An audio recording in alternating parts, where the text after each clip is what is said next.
Hello students, मैं doctor Renuka Verma अपने channel botany ज्ञान में आपका वेलकम करती हूं। आज जो टॉपिक हम पढ़ने जा रहे हैं वो इकोलॉजी से रिलेटेड है। इकोलॉजिकल फैक्टर्स के बारे में आज हम पढ़ने वाले हैं। तो ये जो टॉपिक है वो आरपीएससी असिस्टेंट प्रोफेसर बॉटनी के पेपर फर्स्ट की यूनिट 9 का एक टॉपिक है और साथ ही साथ बीएससी और एमएससी में भी है।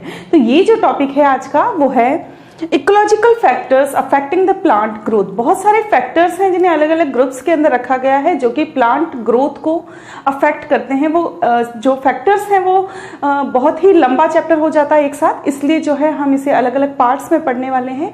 तो आज हम इसका पार्ट फर्स्ट देखने वाले हैं। तो इस टॉपिक को स्टार्ट करने से पहले अगर आप मेरे चैनल पर नए हैं तो प्लीज मेरे चैनल को सब्सक्राइब कर दीजिए और बेल बटन दबाकर नोटिफिकेशन स्टार्ट करना ना भूलें। और अगर आपको लगता है कि मेरे वीडियोज हेल्पफुल है तो इन्हें लाइक एंड शेयर जरूर करें। तो स्टार्ट करते हैं आज का टॉपिक इकोलॉजिकल फैक्टर। सबसे पहले जाने इसका इंट्रोडक्शन क्या है। तो देखिए, इकोलॉजिकल फैक्टर्स जो हैं वो प्लांट्स की ग्रोथ को अफेक्ट करते हैं, पॉजिटिवली भी और नेगेटिवली, डायरेक्टली भी और इनडायरेक्टली भी। तो ये जो कौन कौन से फैक्टर्स हैं जो प्लांट की ग्रोथ को अफेक्ट कर रहे हैं, ये फैक्टर्स 3 अलग अलग टाइप के ग्रुप के अंदर डिवाइडेड हैं। Climatic factors, physiographic factors and biotic factors. आज के लेक्चर में हम देखेंगे क्लाइमेटिक फैक्टर्स जो कि प्लांट ग्रोथ को अफेक्ट करते हैं। देखिए, तो क्लाइमेटिक फैक्टर्स होते क्या हैं। क्लाइमेट क्या है? हमारे चारों तरफ का जो भी एनवायरमेंट है उसमें जो भी सीजन्स आ रहे जा रहे हैं, जो भी उसमें कुछ भी अगर रेशियो है, चाहे वो टेम्परेचर का है चाहे वो ह्यूमिडिटी का है, वो जो रेशियो है वो सब कुछ जो है वो क्लाइमेटिक फैक्टर के अकॉर्डिंग के अंदर आता है। तो अगर आप देखें कि क्लाइमेटिक फैक्टर्स जो हैं उसके अंदर मेनली क्या क्या हम देखने वाले हैं, rainfall, atmospheric humidity, wind, temperature, तो ये जो है, और लाइट, ये जो है ये बेसिक क्लाइमेटिक फैक्टर्स हैं जो कि प्लांट की ग्रोथ को अफेक्ट करते हैं। तो सबसे पहले हम देखने वाले हैं rainfall and other atmospheric precipitation. देखिए, रेनफॉल जो है वो क्या करती है, जब रेनफॉल होता है तो जो सॉइल वाटर है उसकी अवेलेबिलिटी जो है वो बढ़ती है। तो रेनफॉल जो है वो डायरेक्टली सॉइल वाटर की जो अफेक्टिबिलिटी है उसको अफेक्ट करता है, और सॉइल वाटर जो है वो डायरेक्टली प्लांट ग्रोथ को अफेक्ट करता है। तो एनुअल रेनफॉल की बात करें तो जहां जहां पर जिस तरीके का रेनफॉल होता है उसकी अगर हम परसेंटेज निकालें या उसका एवरेज निकालें तो उसके अकॉर्डिंग ही प्लांट्स का डिस्ट्रीब्यूशन होता है। क्योंकि कुछ प्लांट्स ऐसे होते हैं जिन्हें कम वाटर की रिक्वायरमेंट होती है, कुछ को ज्यादा की रिक्वायरमेंट होती है। तो अकॉर्डिंग टू रेनफॉल भी प्लांट्स जो हैं वो डिस्ट्रीब्यूटेड होते हैं। बहुत सारे प्लांट्स जिन्हें हम एपिफाइट्स या लिथोफाइट्स कहते हैं, या इनके पास जो है वाटर का कोई सोर्स नहीं होता और सिर्फ ये एटमॉस्फेयर पे डिपेंडेंट रहते हैं वाटर के लिए। ठीक है, तो इनके अंदर क्या होते हैं, स्पेशल ऑर्गन्स पाए जाते हैं वाटर के अब्जॉर्प्शन के लिए, जो कि एनवायरमेंट से उस वाटर को अब्जॉर्ब कर सके और अपनी ग्रोथ के अंदर जो है उसका यूज कर सके। एग्जाम्पल देखें तो देखिए, एरियल रूट्स जो हैं वो भी स्पेशल ऑर्गन्स के अंदर आती हैं जिनके अंदर एब्जॉर्बिंग स्पॉन्जी टिश्यूज होते हैं, जो कि वातावरण के अंदर एनवायरमेंट में जितना भी वाटर है उसको वो एब्जॉर्ब करके प्लांट के लिए हेल्प करते हैं। और जो स्पॉन्जी टिश्यूज इस वाटर एब्जॉर्प्शन में हेल्प करते हैं उन्हें हम वेलामन कहते हैं। तो देखिए, आपने ऐसे एरियाज देखे होंगे जहां पर जो है सेंटी रेनफॉल होता है, यानी कि रेनफॉल जो है कम होता है। तो वहां पर भी अगर आप देखेंगे तो वेजिटेशन जो है इसी रेनफॉल के अकॉर्डिंग डिस्ट्रीब्यूटेड होती है। सब ट्रॉपिकल ट्रैक्ट्स आप देख लीजिए जहां पर बहुत ही कम बारिश होती है, ठीक है, वहां पर आप देखें ड्राई सीजन के दौरान ड्यू का डिपोजिशन जो है वो बहुत ही ज्यादा होता है। साइंटिस्ट हैं ब्रिजियाले, इन्होंने 1950 में क्या कहा, इन्होंने कहा कि कुछ प्लांट्स की लीव्स जब वाटर को एब्जॉर्ब करती है एटमॉस्फेयर से, तो ये जो वाटर है वो लीव से रूट के अंदर जाता है और रूट से सॉइल में जाता है। ये बिल्कुल उल्टा है। जबकि जनरली हम क्या देखते हैं, रूट जो है वो सॉइल से वाटर को एब्जॉर्ब करती है, उसको लीव्स तक पहुंचाती है। लेकिन कुछ प्लांट्स में ऐसा भी देखा गया है कि वो वाटर जो एनवायरमेंट में प्रेजेंट है उस वाटर को अपनी लीव से लेकर के रूट के थ्रू सॉइल में पहुंचाता है। ठीक है, जब क्लाइमेट मॉइस्ट होता है तो प्लांट जो है उसकी ग्रोथ जो है बहुत अच्छी होती है, उसकी लीव्स की ग्रोथ बहुत अच्छी होती है। लेकिन जब ड्राई क्लाइमेट होता है तो प्लांट का जो लाइफ साइकिल है वो छोटा हो जाता है, उसका वेजिटेटिव पीरियड जो है वो भी कम हो जाता है, ब्लूमिंग नहीं हो पाती, साथ ही साथ फ्रूट की सेटिंग और मैच्योरेशन ऑफ सीड्स जो हैं ये सब कुछ जो है डिस्टर्ब हो जाता है जब सीजन ड्राई होता है। ठीक है, एरिडिटी की बात करें तो एरिडिटी जो है ये रेस्टिंग पीरियड को एनहांस करती है, क्योंकि एरिडिटी में ज्यादातर जो प्लांट्स है वो ग्रो नहीं करते, एक्सेप्ट जो जीरोफाइट्स है उनको अगर हम छोड़ दें तो ज्यादातर जो प्लांट्स है वो एरिडिटी में सर्वाइव नहीं कर पाते, तो इसलिए उस टाइम उनके अंदर रेस्टिंग पीरियड पाया जाता है। लाइट रेन्स जो है जो हॉट ड्राई वेदर में होती है उसका सॉइल मॉइस्चर पे कोई भी इफेक्ट नहीं होता, क्योंकि ऑलरेडी जब टेम्परेचर बहुत ज्यादा हाई होता है तो वाटर जब सॉइल में जाएगा तो वो इवोपरेट हो जाएगा। तो इस वजह से ये भी डिपेंड करता है कि वहां का मौसम या टेम्परेचर कितना है और तब वहां पर कितनी रेनफॉल हो रही है, उसी से सॉइल वाटर की अवेलेबिलिटी के ऊपर फर्क पड़ता है। ठीक है, जब हैवी रेन होती है छोटे छोटे ड्यूरेशन के अंदर तो इससे भी सॉइल मॉइस्चर जो है उस पर थोड़ा सा इफेक्ट पड़ता है, क्योंकि यहां पर क्या होता है जब ज्यादा तेज बारिश होती है तो पानी जो है रन ऑफ हो जाता है, ऊपर से ही बह के चला जाता है, सॉइल के अंदर नहीं जा पाता। अब बात करते हैं एटमॉस्फेरिक ह्यूमिडिटी की। ह्यूमिडिटी को हिंदी में कहते हैं आर्द्रता। देखिए, जब बारिश का मौसम होता है तो हम खुद फील करते हैं ना कि मौसम के अंदर एक अजीब सी नमी है, तो ये जो नमी है ये वातावरणीय आर्द्रता होती है, एटमॉस्फेरिक ह्यूमिडिटी होती है। ये भी जो है वो प्लांट की ग्रोथ को बहुत ही अच्छे से अफेक्ट करती है। किस तरीके से अफेक्ट करती है, देखिए यहां पर जो है जब वातावरण में या क्लाइमेट के अंदर बहुत ज्यादा ह्यूमिडिटी होती है तो उससे प्लांट्स की जो ट्रांसपिरेशन रेट है, वाष्पोत्सर्जन की जो दर है, उसमें जो है चेंजेस आते हैं। तो उसमें जब चेंजेस आते हैं तो प्लांट की ग्रोथ पर भी इफेक्ट पड़ता है। देखिए, एटमॉस्फेरिक ह्यूमिडिटी भी दूसरे एनवायरमेंटल फैक्टर्स जो हैं उनसे अफेक्ट होती है, जैसे टेम्परेचर ज्यादा हाई होगा तो ह्यूमिडिटी कम होगी। ह्यूमिडिटी तभी ज्यादा होती है जब टेम्परेचर कम होता है और बारिश होती है। तो इस तरीके के जो इफेक्ट होते हैं ये सब ओवरऑल जो है प्लांट की ग्रोथ को प्रभावित करते हैं, उसको अफेक्ट करते हैं। देखिए, हमारे एटमॉस्फेयर में जो भी वाटर प्रेजेंट होता है वेपर के रूप में, उसको हम क्या कहते हैं, उसको हम एटमॉस्फेरिक ह्यूमिडिटी कहते हैं। वाटर का जो इवोपरेशन अर्थ सरफेस से होता है, ठीक है, या फिर प्लांट से ट्रांसपिरेशन के रूप में होता है, वही जो है जाकर के एटमॉस्फेरिक ह्यूमिडिटी को अफेक्ट करता है, उसको बढ़ाता या घटाता है। क्लाउड और फॉग जो हैं ये भी एक विजिबल फॉर्म है ह्यूमिडिटी की। कई बार क्वेश्चन आता है कि फॉग जो है या क्लाउड्स जो है वो किसकी विजिबल फॉर्म है या ह्यूमिडिटी की विजिबल फॉर्म्स कौन सी हैं, तो हमें पता होना चाहिए कि क्लाउड और फॉग जो हैं वो ह्यूमिडिटी की ही विजिबल फॉर्म है। बचपन में हम पढ़ा करते थे ना कि जो समुद्र है उससे पानी जो है इवोपरेट होता है, इवोपरेट होकर के वो आसमान में जाकर के जम जाता है और वहां पर बादल बन जाते हैं। तो वो क्या है, वो एक तरीके से एटमॉस्फेरिक ह्यूमिडिटी है जो एक तरीके से इकट्ठे रूप में आपको वहां पर मिल रही है, और उसी का जो रूप है वो हमें फॉग या फिर क्लाउड के रूप में देखने को मिल रहा है। तो ह्यूमिडिटी जो है वो किस किस को अफेक्ट करती है, प्लांट के स्ट्रक्चर को अफेक्ट करती है और ट्रांसपिरेशन रेट जो है उसको अफेक्ट करती है। हायर टेम्परेचर जब होता है तो ह्यूमिडिटी हमेशा कम होती है, जैसा कि अभी मैंने आपको बताया। क्यों? क्योंकि यहां पर जो भी वाटर एक्सपोज्ड होता है वो टेम्परेचर ज्यादा होने की वजह से उसी वक्त क्या हो जाता है, इवोपरेट हो जाता है। ठीक है, और जब ज्यादा टेम्परेचर होता है तो ट्रांसपिरेशन रेट भी जो है वो बढ़ जाती है। ट्रांसपिरेशन जो है वो प्लांट की हैबिटेट को डिटरमाइन करने के अंदर एक बहुत ही इंपॉर्टेंट फैक्टर की तरह काम करता है। जैसे जो हाईली ह्यूमिड एयर होती है एक लोलैंड फॉरेस्ट के अंदर या एक शेल्टर्ड माउंटेन गोर्ज के अंदर, जहां पर जो है जो कि माउंटेन्स के बीच का जो एरिया है वहां पर पाए जाते हैं, वहां पर अगर आप देखेंगे तो मॉइस्चर लविंग प्लांट जो है वो आपको ज्यादा देखने को मिलेंगे, क्योंकि उस एरिया से मॉइस्चर जो है कभी जाता नहीं है, परमानेंटली वहां मॉइस्चर रहता है। तो वहां पर आपको ऐसे प्लांट्स देखने को मिलेंगे जिनको मॉइस्चर बहुत ज्यादा पसंद है, जैसे ऑर्किड्स, मॉसेस, लाइकेन्स। ये जो हैं सारे के सारे वाटर जो रिक्वायरमेंट होती है उस पर डिपेंडेंट करते हैं कि एनवायरमेंट में कितनी ह्यूमिडिटी है, उसके हिसाब से इनकी ग्रोथ होती है। नेक्स्ट जो फैक्टर है वो है विंड यानी हवा। देखिए, विंड जो है ये भी एक इंपॉर्टेंट इकोलॉजिकल फैक्टर होता है जो कि प्लांट्स की ग्रोथ को डायरेक्टली और इनडायरेक्टली दोनों ही तरीके से अफेक्ट करता है।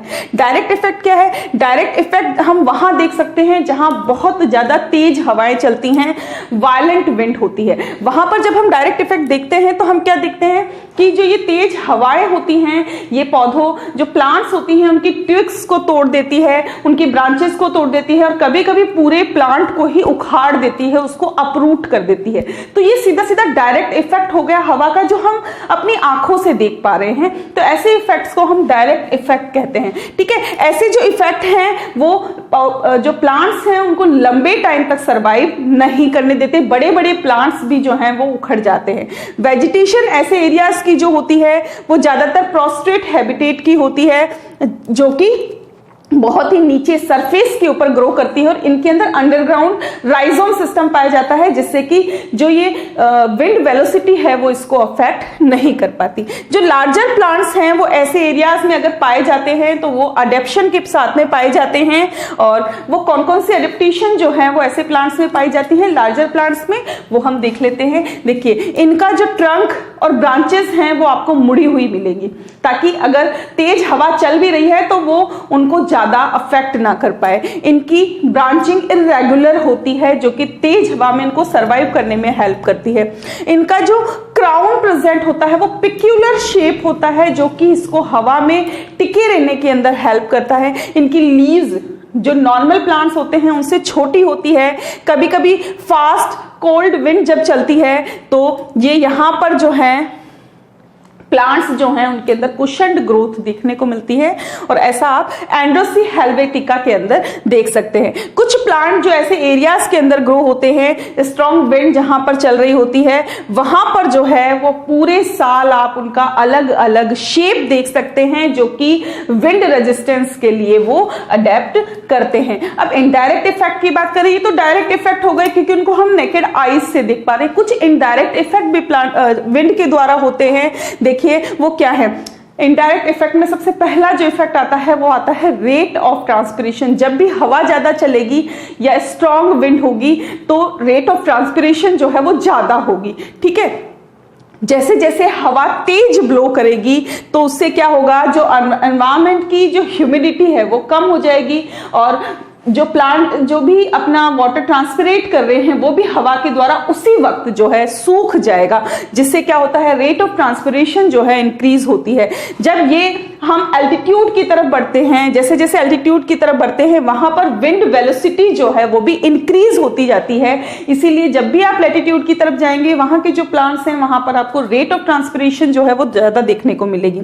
जो प्लांट्स हायर एल्टीट्यूड पर ग्रो करते हैं उनमें स्टंटेड ग्रोथ देखने को मिलती है क्योंकि वहां पर हवाएं बहुत तेज चलती है। ठीक है, विंड एक्शन जो है वो सॉइल टेम्परेचर को भी अफेक्ट करता है। जब हवा तेज होती है तो सॉइल का जो टेम्परेचर है वो एक्सट्रीमली लो हो जाता है। जब बहुत ज्यादा सॉइल टेम्परेचर लो हो जाता है तो जो रूट है वो क्या करती है, वो वाटर से एनवायरमेंट से वाटर को एब्जॉर्ब नहीं कर पाती, वो एक तरीके से अरेस्ट हो जाता है, चेक हो जाता है। जबकि जो मेजॉरिटी ऑफ प्लांट है वो विंड एक्शन के प्रति बहुत ही ज्यादा सेंसिटिव होते हैं और इनके अंदर बहुत सारे एडेप्टेशंस पाए जाते हैं इस स्ट्रॉन्ग विंड वेलोसिटी से बचने के लिए। जैसे आप देख सकते हैं वैक्सीनम मिरिटिलस, ये जो प्लांट्स हैं ये एक बहुत ही बड़ी झाड़ी या लार्ज बश कहलाता है जिसकी जो हाइट है वो 2 से 3 फीट होती है नॉर्मल कंडीशंस में अगर हम बात करें। लेकिन जब ये ऐसे माउंटेन एरियाज में ग्रो कर रहा है जहां पर जो है विंड एक्शन बहुत ही तेज है या स्ट्रॉन्ग है तो वहां पर जो है ये अंडरग्राउंड राइजोम और रूट सिस्टम इनमें देखने को मिलता है और इसकी जो एरियल ब्रांचेस हैं वो सिर्फ 1 इंच ही निकलती है। मतलब प्लांट्स जो है खुद को सर्वाइव करने के लिए नॉर्मल जब हैबिटाट होती है तो अलग तरीके से जो है बिहेवियर उनका होता है और जब कंडीशंस एडवर्स होती हैं तो अपने आप को सर्वाइव करने के लिए उनमें बहुत सारे एडेप्टेशन देखने को मिलते हैं। इसके बाद है एटमॉस्फेरिक गैसेस। एटमॉस्फेयर जो है हम सभी जानते हैं इसके अंदर गैसेस का एक थिक एनवेलप पाया जाता है जिसके अंदर हम लोग सर्वाइव करते हैं। ये जो एयर है वो पूरी अर्थ के चारों तरफ लगभग 15 किलोमीटर एरिया का जो वेदर है उसको ये अफेक्ट करती है, जो भी गैसेस जो है हमारे एनवायरमेंट में प्रेजेंट है। अब कौन कौन सी गैसेस हमारे एनवायरमेंट में प्रेजेंट है? ऑक्सीजन जिसे O2 कहते हैं ये 20.8% हमारे एनवायरमेंट में पाई जाती है। कार्बन डाइऑक्साइड CO2 ये 0.03% प्रेजेंट है। नाइट्रोजन N2 ये 75 to 79% जो है एनवायरमेंट में पाई जाती है, जबकि अगर हम बात करें वाटर वेपर्स या H2O की तो ये जो है 0.1% के रेशियो के अंदर पाई जाती हैं। तो ये सारी की सारी गैसेस जो हैं ये भी अफेक्ट करती है प्लांट ग्रोथ को। किस तरीके से, देखिए डेड प्लांट से एनिमल्स जो है उनका जो डिकम्पोजिशन होता है मडी सॉइल्स के अंदर, उससे कुछ ऑर्गेनिक गैसेस रिलीज होती हैं जैसे मीथेन, और ये गैसेस कहाँ जाती है, एटमॉस्फेयर के अंदर जाती है। इंडस्ट्रियल एरिया में अगर आप जाएंगे तो वहां पर अगर प्लांट्स मर जाते हैं तो उसका रीजन होता है वहां पर स्मॉग बहुत ही ज्यादा है, क्योंकि जो केमिकल्स हैं वो इंडस्ट्री से रिलीज हो रहे हैं। प्लांट्स जो आप रोड साइड पर देखेंगे उनके ऊपर आपको डस्ट पार्टिकल्स उनकी लीफ सरफेस पर दिखाई देंगे। क्यों? क्योंकि वो रोड साइड पर है, तो वहां पर जब भी ट्रैफिक चल रहा होता है तो जो भी डस्ट उड़ती है वो जाकर के उनकी लीफ सरफेस के ऊपर जम जाती है। ठीक है, ये पार्टिकल्स क्या करते हैं, फोटोसिंथेसिस की जो प्रोसेस है उसको इन्फ्लुएंस करते हैं। ठीक है, रेस्पिरेशन को इन्फ्लुएंस करते हैं, जिससे क्या होता है, प्लांट्स की ग्रोथ रुक जाती है और वो मर जाता है। क्यों? क्या होता है, पॉल्यूशन की वजह से आपने देखा है कि प्लांट्स मर जाते हैं। जब ये जो डस्ट पार्टिकल इनकी लीव्स पर जमा हो जाते हैं उससे क्या होता है, प्लांट्स के अंदर रेस्पिरेशन और फोटोसिंथेसिस जो है ये इन्फ्लुएंस होता है, जिससे कि इनकी ग्रोथ स्टॉप हो जाती है और अल्टीमेटली प्लांट जो है वो मर जाता है। कभी कभी ऐसा होता है कि प्लांट मर जाता है, अगर बारिश आ गई तो डस्ट पार्टिकल जो है वहां से हट जाते हैं तो प्लांट की ग्रोथ वापस से होने लग जाती है। अब हम देखते हैं ऑक्सीजन का क्या इफेक्ट होता है। ऑक्सीजन जो है हम सभी जानते हैं, सारे ऑर्गेनिज्म जो हैं इसको रेस्पिरेशन के लिए यूज करते हैं। ग्रीन प्लांट्स डे टाइम के अंदर ऑक्सीजन को एटमॉस्फेयर के अंदर निकालते हैं जब फोटोसिंथेसिस कर रहे होते हैं। ठीक है, ये ऑक्सीजन कहां से रिलीज होती है, इनके स्टोमेटा के थ्रू रिलीज होती है। और ये ऑक्सीजन जो है जो कि वहां से निकली है वो टेरेस्ट्रियल और एक्वेटिक एनिमल्स के द्वारा जो है कंज्यूम कर ली जाती है अपने एनर्जी प्रोडक्शन के लिए, और फिर ये क्या करते हैं, बदले में जो है CO2 को रिलीज करते हैं, और वो CO2 जो है वो प्लांट्स के द्वारा यूज कर ली जाती है।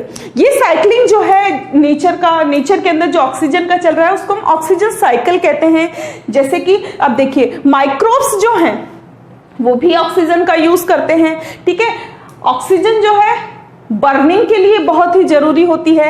एटमॉस्फेरिक ऑक्सीजन की जो लिटिल क्वांटिटी है वो ओजोन के अंदर कन्वर्टेड होती है, जो कि फोटोकेमिकल रिएक्शंस के द्वारा कन्वर्ट होती है। ओजोन लेयर एक गैसियस एनवेलप के रूप में पाई जाती है जो कि यूवी लाइट से हमें प्रोटेक्ट करती है। तो एक तरीके से पूरा का पूरा साइकिल चल रहा है जिससे ऑक्सीजन प्लांट्स के साथ साथ हम लोगों की लाइफ को भी अफेक्ट कर रही है, क्योंकि अगर ऑक्सीजन नहीं होगी तो ओजोन भी नहीं बन पाएगी। ओजोन नहीं बन पाएगी तो ओजोन लेयर में पहले ही जो है होल हो चुका है, हमें पता है हमारे पॉल्यूशंस की वजह से, तो वो ओजोन लेयर धीरे धीरे पतली होती चली जाएगी और जो यूवी रेज है वो सीधा अफेक्ट करेगी प्लांट्स को भी और हमें भी, जो कि बहुत ही ज्यादा हार्मफुल होती हैं। ठीक है, अब देखिए नेक्स्ट जो है CO2 को हम एक नेगेटिव गैस के रूप में जानते हैं। हमें ये लगता है कि जब भी पॉल्यूशन होता है तो उसमें CO2 बहुत ज्यादा रिलीज होती है जो कि हमारे लिए हार्मफुल है, लेकिन CO2 हमेशा नेगेटिव इफेक्ट नहीं करती।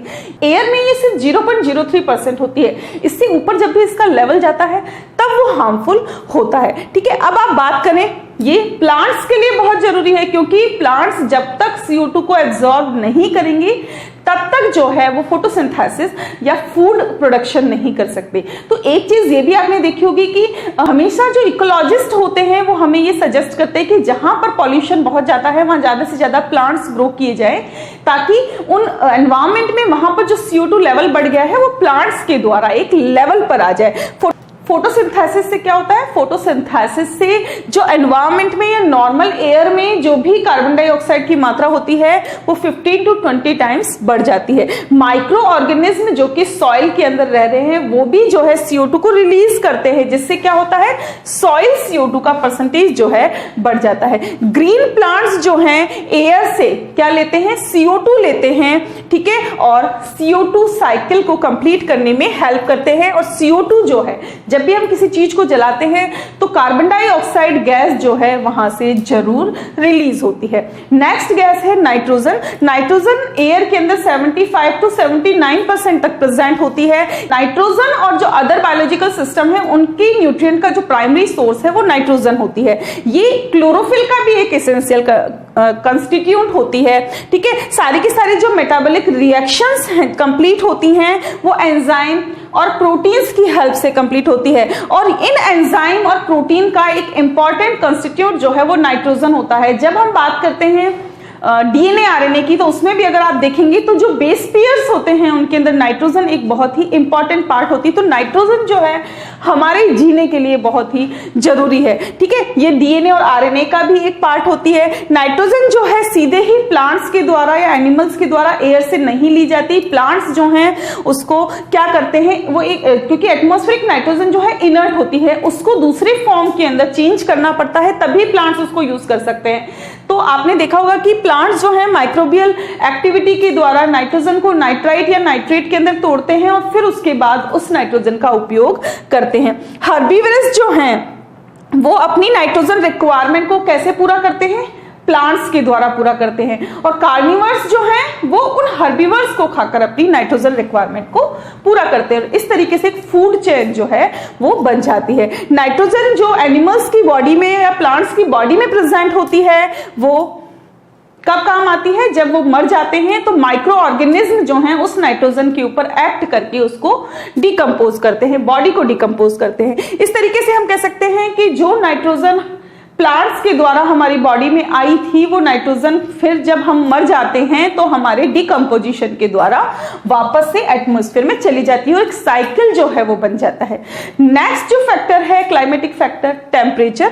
टेम्परेचर जो है इसे हम एक मास्टर फैक्टर कह सकते हैं जो कि प्लांट्स की ग्रोथ को अफेक्ट करता है, जिससे कि प्लांट में अर्थ पर जो वेजिटेशन पाई जाती है उसका डिस्ट्रीब्यूशन भी अफेक्ट होता है। टेम्परेचर जो है वो लगभग प्लांट्स की सभी एक्टिविटी को इन्फ्लुएंस करता है, जैसे photosynthesis, respiration, absorption of water, transpiration, germination, growth और इवन रिप्रोडक्शन भी जो है वो टेम्परेचर के द्वारा अफेक्ट होता है। डायरेक्टली अगर हम बात करें तो टेम्परेचर दो तरीके से काम करता है। ये क्या करता है, अलग अलग प्लांट्स की जो फिजियोलॉजिकल प्रोसेसेस है उसको डायरेक्टली अफेक्ट करता है, जैसे कि germination, rate of growth and development, ठीक है। टेम्परेचर रेंज जो है वो एक पर्टिकुलर एरिया में जब बहुत ज्यादा फ्लक्चुएट होती है तो उससे वहां पर उस पर्टिकुलर एरिया में जो प्लांट्स रह रहे हैं उनका टाइप जो है वो डिसाइड होता है। इनडायरेक्ट इफेक्ट क्या हो सकते हैं, टेम्परेचर जो है वो जो सॉइल फैक्टर्स हैं उनको इन्फ्लुएंस करता है, और जब सॉइल फैक्टर्स इन्फ्लुएंस होते हैं तो प्लांट की ग्रोथ भी इफेक्ट होती है। जब टेम्परेचर बहुत ज्यादा होता है तो जो एनवायरमेंट है उसके अंदर ह्यूमिडिटी कम हो जाती है, लेकिन जैसे ही टेम्परेचर ज्यादा होता है जो प्लांट्स होते हैं उनकी ट्रांसपिरेशन रेट जो है वो बढ़ जाती है। दूसरा जो इंपॉर्टेंट इफेक्ट है, इनडायरेक्ट इफेक्ट, वो ये है कि जो वेजिटेशन हिली एरियाज पर पाई जा रही है, हिल्स पर प्रेजेंट होती है, वहां पर जो है कोल्ड एयर ड्रेनेज जो है इसके इफेक्ट के रूप में देखने को मिलता है। अब ये कोल्ड एयर ड्रेनेज क्या है, देखिए जब स्प्रिंग और समर नाइट होती है तो हिल टॉप्स और जो स्लॉप्स होते हैं वहां पर जो है एयर बहुत ज्यादा रेडिएशन की वजह से ठंडी हो जाती है। वहां से ये एयर फ्लो होकर के कहां जाती है, वैलीज में और लोअर हिल्स पर जाती है। वहां पर ये जो एयर है वहां पर बहुत ज्यादा एक्सट्रीमली कूल हो जाती है और कभी कभी फ्रीजिंग पॉइंट तक ठंडी हो जाती है। ये कोल्ड एयर ड्रेनेज जो है इन पर्टिकुलर एरियाज में प्लांट के डिस्ट्रीब्यूशन को डिसाइड करता है। अब हम बात करें कि प्लांट्स जो कि एनवायरनमेंट में रह रहे हैं वो टेम्परेचर के अकॉर्डिंग भी क्लासिफाई हो रहे हैं, जिसे रॉनकियर ने क्लासिफाई किया था। ये प्लांट्स जो हैं, पहले है मेगाथम्स। मेगाथम्स प्लांट्स जो हैं इनको साल एक ऑप्टिमल टेम्परेचर चाहिए होता है और उस ऑप्टिमल टेम्परेचर पर ये अपनी ग्रोथ एंड डेवलपमेंट को पूरा करता है। जैसे कि आप ट्रॉपिकल रेन फॉरेस्ट में देख सकते हैं, वहां की जो वेजिटेशन है वो मेगाथम्स होती हैं। मेसोथम्स की बात करें तो ये प्लांट्स जो हैं ये लोअर टेम्परेचर के ऊपर भी सर्वाइव कर सकते हैं कुछ समय के लिए, यानी कि अगर कुछ समय इनको साल में कम टेम्परेचर मिले तब भी ये सर्वाइव कर सकते हैं, और समर में अगर इनको ज्यादा टेम्परेचर मिलता है तब भी ये सर्वाइव कर सकते हैं। ये है vegetation of tropical deciduous forest, जो पर्णपाती वन होते हैं उनको इस में लिया जाता है। माइक्रोथर्म्स प्लांट्स जो हैं इनको टेम्परेचर की बहुत ही कम रिक्वायरमेंट होती है अपनी ग्रोथ और डेवलपमेंट के लिए। ये प्लांट जो हैं वो हायर टेम्परेचर पर सर्वाइव नहीं कर पाते। एग्जाम्पल है मिक्स्ड कॉनिफेरस फॉरेस्ट जो कि आपको ठंडे इलाकों में देखने को मिलते हैं। हेकिस्टोथर्म जो हैं ये प्लांट जो हैं आर्कटिक और अल्पाइन रीजन्स में पाए जाते हैं, जो कि ट्रॉपिक्स में 4800 मीटर्स की ऊंचाई पर आपको देखने को मिलेंगे, और वर्ल्ड के जो टेम्परेट जोन्स हैं वहां पर ये 3600 मीटर्स की ऊंचाई पर मिलते हैं। प्लांट्स जो हैं इनकी जो थर्मल रिक्वायरमेंट है बहुत ही कम होती है, और ये जो है शॉर्ट समर के लिए अडेप्टेड होते हैं, यानी ऐसे एरियाज में पाए जाते हैं जहां पर टेम्परेचर बहुत ज्यादा राइज नहीं होता। ठीक है, ये कम टेम्परेचर पर अच्छे से सर्वाइव कर सकते हैं, चाहे कितना भी कोल्ड टेम्परेचर हो जाए ये सर्वाइव कर सकते हैं, और इनमें कोई भी परमानेंट इंजरी उस समय नहीं होती, जैसे आप अल्पाइन वेजिटेशंस को देख सकते हैं। इसके बाद जो लास्ट क्लाइमेटिक फैक्टर है वो है लाइट। लाइट जो है वो फ्लावरिंग प्लांट्स में फोटोसिंथेसिस के लिए एक प्राइमरी फैक्टर होती है। हमें पता है ना, प्लांट्स इसके बेस पर short day plants, long day plants के अंदर क्लासिफाई होते हैं। तो ये जो लाइट है ये एक इंपॉर्टेंट इकोलॉजिकल इंपॉर्टेंस का फैक्टर है। ये जो लाइट है वो किस तरीके से प्लांट की ग्रोथ को अफेक्ट करी है, इसकी ड्यूरेशन भी अफेक्ट करती है, इसकी क्वालिटी भी जो है वो प्लांट को अफेक्ट करती है। तो सबसे पहले हम देखते हैं क्वालिटी ऑफ लाइट किस तरीके से अफेक्ट कर रही है। जितने भी प्लांट हैं, जितनी वो सारी की सारी हीट रेज को या जितनी भी रेज एनवायरमेंट में हो उसको एब्जॉर्ब करने की इनमें क्षमता होती है। ग्रोथ, डिफरेंशिएशन और ट्रॉपिक मूवमेंट जो है वो किस लाइट के अंदर द्वारा अफेक्ट होता है? ब्लू वायलेट या अल्ट्रा वायलेट रेज जो है ये इन सबको प्लांट्स के अंदर अफेक्ट करती है। तो blue violet part of spectrum जो है उसके प्रति प्लांट्स की ये जो सेंसिटिवनेस है वो सिर्फ फोटोट्रॉपिक रिएक्शंस के लिए ही प्रूव होती है। लाइट जो है वो ग्रोथ के ऊपर टू फोल्ड इन्फ्लुएंस करता है। पहला जो है वो ये है कि स्पेक्ट्रम जो है वो कार्बन असिमुलेशन के लिए एनर्जी प्रोवाइड कराती है, जिससे कि रॉ मटेरियल का प्रोडक्शन होता है, जबकि जो दूसरा पार्ट है वो स्टिमुलस के रूप में या उद्दीपक के रूप में जो है अफेक्ट करता है और सीधे सीधे ग्रोथ और डिफरेंशिएशन की रेट को अफेक्ट करता है।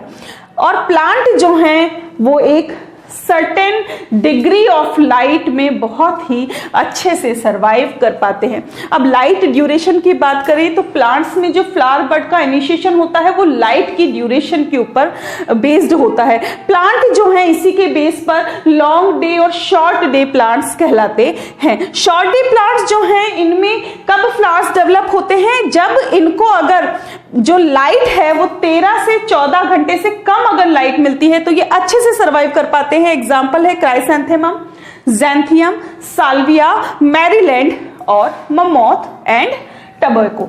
ठीक है, इसके अलावा लॉन्ग डे प्लांट्स जो हैं वो तभी सर्वाइव करते हैं जब इनको 13-14 घंटे से ज्यादा जो है सनलाइट या लाइट जो है मिलती है। एग्जाम्पल है हॉर्डियम। सर्वाइव के एक्चुअली इनमें फ्लावर ही तब डेवलप होते हैं जब इनको लॉन्ग पीरियड तक जो है लाइट मिलती है।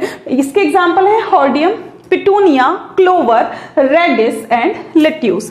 तो इसके अलावा डे न्यूट्रल प्लांट्स भी होते हैं जिनके ऊपर लाइट की ड्यूरेशन का कोई इफेक्ट नहीं होता। Tobacco, tomato, cotton, rose carnation and sunflower जो है इन्हें हम डे न्यूट्रल प्लांट्स कहते हैं। अब लाइट की इंटेंसिटी जो है वो भी अफेक्ट करती है। लाइट जो है इसकी इंटेंसिटी में पूरे दिन के अंदर बहुत ज्यादा फ्लक्चुएशन आता है, और साथ ही साथ अगर आप अलग अलग एरियाज में जाएंगे तो वहां पर भी जो है लाइट की इंटेंसिटी आपको अलग अलग देखने को मिलेगी। ठीक है, अब जिस तरीके से आप देखिए जो ग्रासेस किसी प्लांट के नीचे ग्रो हो रही है वहां पर लाइट प्रॉपर्ली नहीं पहुंच पाती, जो उनकी ग्रोथ है वो पुअर होती है।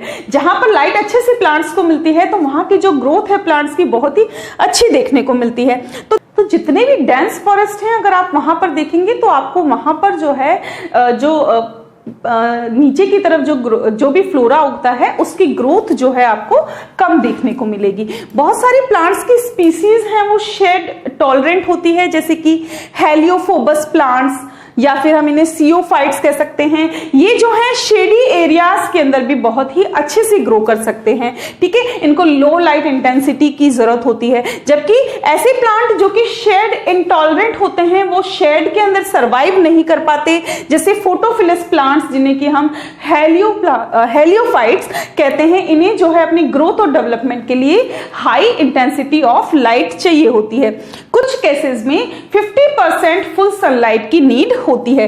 जो प्लांट्स में शेड टॉलरेंस देखने को मिलती है, ये प्लांट्स जो कि फॉरेस्ट एरियाज में पाए जाते हैं उनकी डिस्ट्रीब्यूशन को बहुत ही अच्छे से अफेक्ट करते हैं। यहाँ पर जो है इन प्लांट्स की जो सीडलिंग है जो कि शेड टॉलरेंस होते हैं, ये बहुत ही पुअर लाइट कंडीशंस में भी बहुत ही अच्छे से फॉरेस्ट के फ्लोर के ऊपर आपको ग्रो की हुई दिखती है। इसके अलावा शेड टॉलरेंस जो है वो किसी भी स्पीसीज को किसी पर्टिकुलर एरिया में डिटरमाइन करने के अंदर भी इफेक्ट करते हैं, क्योंकि यहां पर जो है इस वजह से अवेलेबिलिटी ऑफ सॉइल वाटर और एसेंशियल एलिमेंट जो हैं वो भी अफेक्ट होते हैं। शेड कंडीशन जो हैं वो हमेशा ही एटमॉस्फेरिक ह्यूमिडिटी को बढ़ाती है, क्योंकि वहां पर लाइट इंटेंसिटी कम होती है, जबकि अगर हम फुल लाइट एरिया में देखें तो वहां पर जो ह्यूमिडिटी आपको देखने को मिलेगी वो ऐसे फॉरेस्ट एरिया से कम देखने को मिलेगी। जब भी आप जंगल में जाओगे तो वहां पे आपको ठंडा लगता है ना। ठंडा क्यों लगता है? क्योंकि वहां पर बड़े बड़े पेड़ होते हैं जिससे कि लाइट जो है नीचे नहीं आ पाती और इसी वजह से जो है ह्यूमिडिटी वहां पर बढ़ी हुई होती है। जो प्लांट्स फुल लाइट के अंदर ग्रो करते हैं और जो शेड में ग्रो करते हैं उनमें एक जो है डिफरेंस आप इजीली देख सकते हैं उनके लाइफ स्टाइल के अंदर, उनकी ग्रोथ के अंदर। तो ये तो थे कुछ इकोलॉजिकल फैक्टर्स यानी कि क्लाइमेटिक फैक्टर्स जो कि प्लांट्स को और साथ ही साथ ह्यूमन और एनिमल की लाइफ ग्रोथ, डेवलपमेंट और डिस्ट्रीब्यूशन को अफेक्ट करते थे। तो आई होप ये जो फैक्टर्स हैं वो आपको अच्छे से समझ में आ गए। मिलते हैं नेक्स्ट लेक्चर में इन्हीं इकोलॉजिकल फैक्टर्स के पार्ट 2 के साथ। तब तक बने रहिए हमारे साथ। Thanks for watching and stay tuned to botany Gyan for more informative videos. Thank you.